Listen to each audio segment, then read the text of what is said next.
आपके शब्दों में जैन जी कहा जाता है, लेकिन मैं आपको अमृत पीढ़ी मानता हूँ। आप वो लोग हैं जिनकी ऊर्जा अमृत काल में देश को गति देगी। देश की युवा शक्ति न्यू इंडिया का आधार स्तंभ है और बीते 10 वर्षों में मोदी सरकार ने युवाओं को सशक्त करने में कोई कोर कसर नहीं छोड़ी है।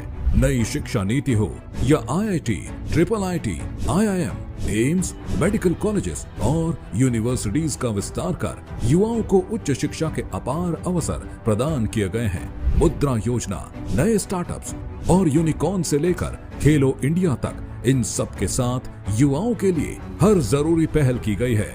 नव भारत निर्माण में युवाओं की भागीदारी सुनिश्चित करने के लिए भाजपा है संकल्पित। मोदी सरकार ने सरकारी भर्ती परीक्षाओं में अनियमितता को रोकने के लिए सख्त कानून बनाया है, जिसे सख्ती से लागू करके युवाओं के भविष्य के साथ खिलवाड़ करने वालों को कड़ी सजा दी जाएगी। मोदी सरकार में भारत विश्व के शीर्ष 3 स्टार्टअप इकोसिस्टम में सफलतापूर्वक स्थापित हुआ है। इस सफलता को देखते हुए आगे भी मजबूत निवेश, मेंटरशिप और एंटरप्रेन्योरशिप के माध्यम से भारत को स्टार्टअप का एक प्रमुख और पसंदीदा केंद्र बनाने पर भाजपा जोर देगी।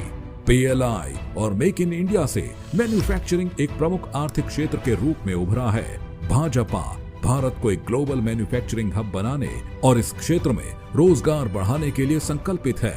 इनके अलावा भाजपा इंफ्रास्ट्रक्चर में निवेश से रोजगार के अवसर बनाने, हाई वैल्यू सर्विसेज के लिए ग्लोबल सेंटर स्थापित करने, उद्यमिता की भावना को बढ़ावा देने और पर्यटन में रोजगार के नए अवसर प्रदान करने की दिशा में भी काम करेगी।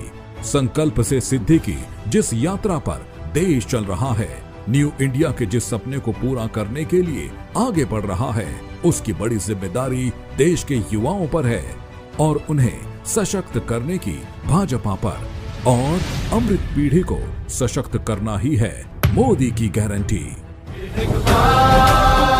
कमल का बटन दबाएं, भाजपा को जिताएं।